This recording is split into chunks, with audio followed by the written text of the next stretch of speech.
Hai murid-murid, Assalamualaikum dan salam sejahtera semua. Bertemu lagi bersama saya, Cikgu Saif dalam Pendidikan Jasmani dan Pendidikan Kesihatan. Ya, dan hari ini kita akan menyambung lagi pelajaran kita dalam Pendidikan Jasmani. Okey. Kalau masih ingat, minggu sebelum ini kita sudah belajar tentang pergerakan lokomotor. Betul? Dan minggu ini kita akan belajar pula tentang pergerakan bukan lokomotor. Kalau murid-murid semua masih ingat, pergerakan lokomotor itu ialah pergerakan yang melibatkan pergerakan kita yang berpindah daripada satu tempat ke satu tempat yang lain. Betul? Okey, tapi kali ini kita belajar pergerakan bukan lokomotor yang bermaksud pergerakan kita tidak akan berpindah tempat. Jadi kita akan stay, kita akan kekal di tempat yang sama sambil melakukan satu pergerakan. Faham? Sebenarnya anda boleh lihat pergerakan bukan lokomotor ini di dalam buku teks pendidikan jasmani anda di muka surat 9. Ya, dan kalau anda lihat di dalam muka surat ini ada 9 pergerakan semuanya. Tapi hari ini saya tidak dapat menunjukkan kesemua ke-9 pergerakan tersebut kerana ada 2 pergerakan yang memerlukan rakan. Dan saya macam biasa tiada rakan di rumah ini. Jadi saya akan tunjukkan kepada anda 7 pergerakan bukan lokomotor, dan saya harap anda semua boleh melakukan kesemua pergerakan ini bersama saya. Okey, jom. Okey, pergerakan pertama, membongkok. Mudah sahaja, kita bongkokkan badan ke hadapan seperti ini. Nampak?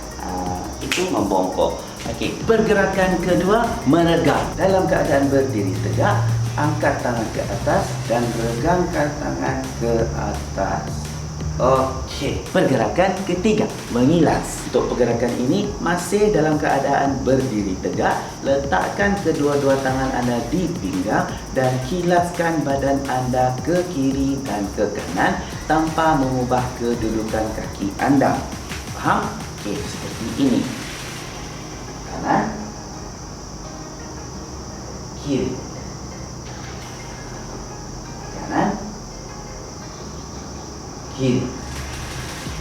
Okey, pergerakan keempat, memusing. Okey, jadi kali ini kita masih lagi di dalam kedudukan berdiri tegak. Depakkan kedua-dua tangan dan pusingkan tangan anda sama ada ke hadapan atau ke belakang. Kita mulakan dengan memusing tangan ke hadapan dahulu. Pusingkan kedua-dua tangan, bukan satu tangan sahaja. Seperti ini, ke hadapan. 1, 2, 3, 4. Contoh, itu ke hadapan. Sekarang kita pusing pula ke belakang. 1, 2, 3, 4. Okey, pergerakan kelima, mengayun. Okey, untuk pergerakan ini saya memerlukan anda untuk berdiri menghadap dinding. Okey, seperti ini, dan letakkan kedua-dua tangan anda di dinding seperti ini. Luruskan tangan anda dan kita akan hayunkan kaki. Letak angkat satu kaki ke depan. Contoh saya mulakan dengan kaki kanan. Saya akan hayunkan kaki kanan saya ke kiri dan ke kanan. Macam ni contohnya. Kiri, kanan, kiri, kanan, kiri, kanan. Okey, itu kaki kanan. Okey, sekarang kita tukar pula kaki kiri. Sama juga angkat kaki ke hadapan. Seterusnya hayunkan ke kiri dan ke kanan juga. Okey, kanan, kiri, kanan, kiri, kanan, kiri. Okey.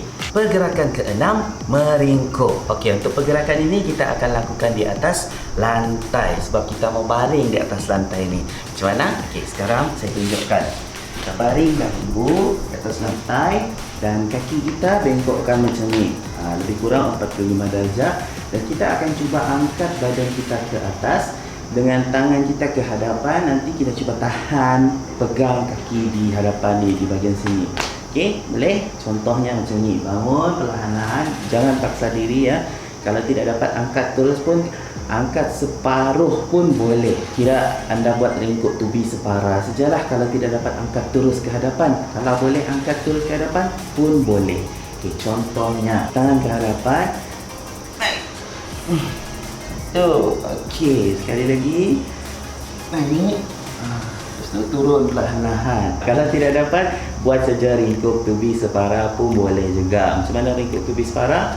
Macam ni. Okey. Tu. 2, 3. Okey. Sama juga, meringkuk juga. Faham? Pergerakan ketujuh, membuai. Okey, untuk pergerakan ni kita akan lakukan di atas lantai juga seperti tadi, tapi ada sedikit perbezaan. Okey, apa beza dia?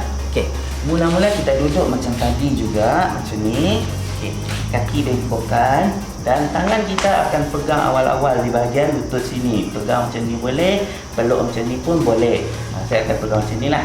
Okey, sebab sekejap lagi kita akan jatuhkan badan ke belakang, baring dan kita akan bangkit semula. Faham? Saya akan tunjukkan terlebih dahulu. Okey, jatuhkan badan ke belakang, bangkit semula. Okey, jatuh, bangkit semula. Jatuh, bangkit semula. Nampak? Okey, ada dua pergerakan yang saya tidak tunjukkan, iaitu pergerakan menarik serta pergerakan menolak dan mengimbang. Kenapa? Kalau anda lihat dalam buku teks, pergerakan tersebut memerlukan anda melakukan aktiviti itu bersama seorang rakan ataupun dua orang rakan yang lain. Jadi, tidak apa, kita tidak perlu buat dua pergerakan itu tadi. Faham? Okey, sekarang untuk penghantaran tugasan, saya hanya memerlukan anda untuk melakukan 3 pergerakan bukan lokomotor. Pertama, mengayun. Kedua, meringkuk. Dan ketiga, membuai. Faham? Hanya perlu lakukan 3 pergerakan bukan lokomotor ini sahaja. Rakam video pendek anda semasa melakukan ketiga-tiga pergerakan bukan lokomotor ini dan hantar muat naik di dalam Google Form yang saya sediakan. Faham? Okey, jadi itu sahaja untuk kelas pendidikan jasmani saya pada hari ini. Seperti biasa, stay home, stay safe and stay healthy. Okay, bye-bye.